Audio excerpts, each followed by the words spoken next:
তুমি যদি টাকা দিয়ে কোনো ক্রোম এক্সটেনশন ব্যবহার করে থাকো, তাহলে আমি তোমাকে আজকে এমন একটা ট্রিক জানাবো যেটার মাধ্যমে তোমাকে আর কোনো সময় কোনোদিন টাকা দিয়ে কোনো এক্সটেনশন কিনতে হবে না। কারণ আজকে তোমাকে আমি নিজে থেকে এক্সটেনশন তৈরি করা শেখাবো। আমি তোমাকে দেখাচ্ছি, এই যে দেখো, আমি যখনই কোনো নতুন একটা ট্যাব ওপেন করব, তখনই এখানে দেখো এই যে নতুন করে একটা ইমেজ চলে আসতেছে। তো এটা তুমিও করতে পারবা। এটা শুধু শুধু এটা না, তুমি তোমার মতো করে এমনও করতে পারো যে তুমি পড়ালেখা করো, ওই সময় হচ্ছে তোমার রিলস স্ক্রলিং এর প্রচুর মানে কি নেশা। তো তুমি যদি এটা থেকে বাদ দিতে চাও এই নেশাটা, তাহলে হচ্ছে তুমি একটা সিম্পলি ক্রোম এক্সটেনশন অথবা ফায়ারফক্স এক্সটেনশন অথবা মাইক্রোসফট এজ এক্সটেনশন তৈরি করতে পারবা, যেটা দিয়ে তুমি ফেসবুক স্ক্রলিং অথবা ইউটিউব স্ক্রলিং একবারই বন্ধ করে দিতে পারবা। তুমি যখন ক্রোম এক্সটেনশনে এটা সেট করে দিবা যে আমি আধা ঘন্টার বেশি হচ্ছে ক্রোমে অথবা মাইক্রোসফট এজ অথবা যে কোনোখানে মানে আর কি কোনো যদি কোনো ট্যাবে ওই ইউটিউব অথবা ফেসবুক ওপেন থাকে, সেটা যেন 30 মিনিটের বেশি না চলে, সেটা অটোমেটিক বন্ধ হয়ে যাবে। তুমি এই রকম যদি একটা এক্সটেনশন তৈরি করো, তাহলে তোমার পড়ালেখায় কোনো ঝামেলাই হবে না আর। তো চলো আমি তোমাকে সিম্পলি দেখাই দেই যে তোমরা এটা আসলে কিভাবে তৈরি করবা। তো তুমি সর্বপ্রথম চলে যাবা যে কোনো একটা এআই মডেলসে, সেটা জেমিনি হতে পারে অথবা চ্যাট জিপিটি হতে পারে।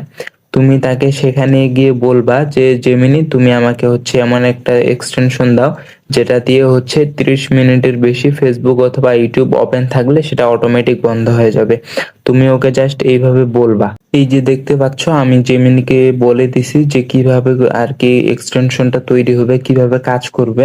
তো তুমি যখনই এন্টার দিয়ে দিবা, ও তোমার জন্য একটা কোড জেনারেট করে ফেলবে। এই যে দেখো, ও তোমাকে একটা প্রম্পট দিয়ে দিবে। তুমি এখান থেকে এই প্রম্পটটা কপি করার পরে নতুন করে আরেক জায়গায় আরেকটা চ্যাট বক্সে এটা পেস্ট করে দিবা, তাহলে দেখবা এই যে দেখো এখানে যে কোডগুলা চলে আসছে, এখান থেকে এই কোডটা কপি করে নিবা।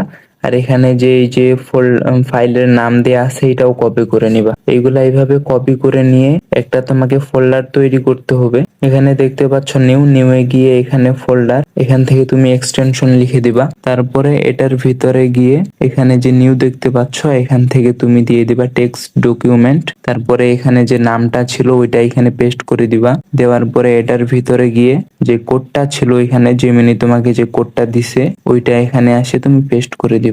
এটা এখানে পেস্ট করে দেওয়ার পরে সেভ করে নিবা। এটা সেভ করে নেওয়ার পরে এখানে যে ফাইলের নাম দেখতে পাচ্ছ শেষে যে .txt আছে, এটা তোমাকে অবশ্যই কেটে দিতে হবে। কারণ যদি তুমি .txt না কেটে দাও, তাহলে হচ্ছে এটা .json ফরম্যাটে ফাইলটা সেভ হবে না।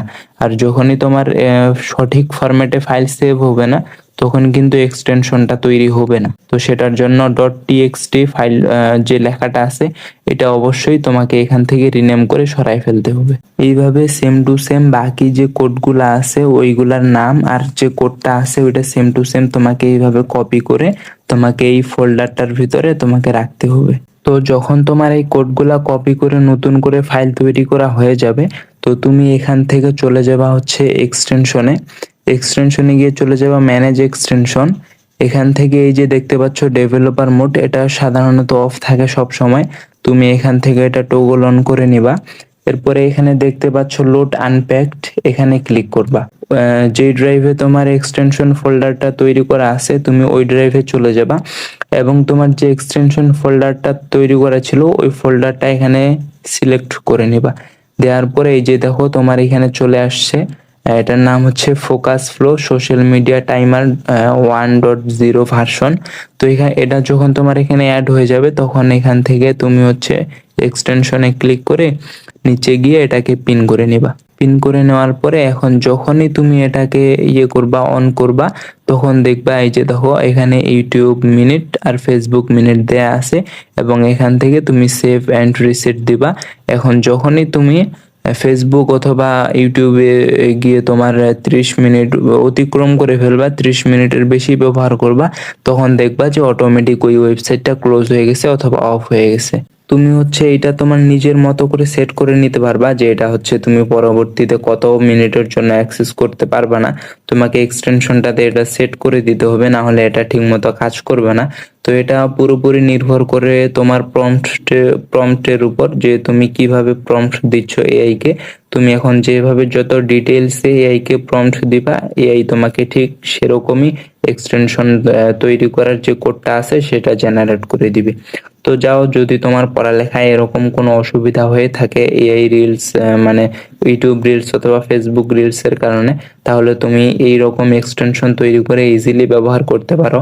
অথবা তোমার অন্য যদি কোনো কাজ থাকে, সেটা যে কোনো প্রজেক্টের অথবা যে কোনো কিছু হতে পারে, তুমি সেই ক্ষেত্রে হচ্ছে তুমি এরকম এক্সটেনশন তৈরি করে তোমার যে প্রজেক্টের কাজ আছে সেটা হচ্ছে অনেক সহজেই করতে পারবা। যেমন ধরে নাও যে তোমার একসাথে অনেকগুলা ইমেজ দরকার একটা ওয়েবসাইট থেকে ডাউনলোড করার জন্য, তুমি এমন একটা এক্সটেনশন তৈরি করতে পারো যেটা দিয়ে হচ্ছে তোমার একসাথে অনেকগুলা ইমেজ একবারেই ডাউনলোড হয়ে যাবে।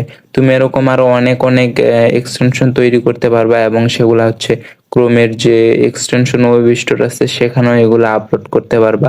তো যাও, মজা করো।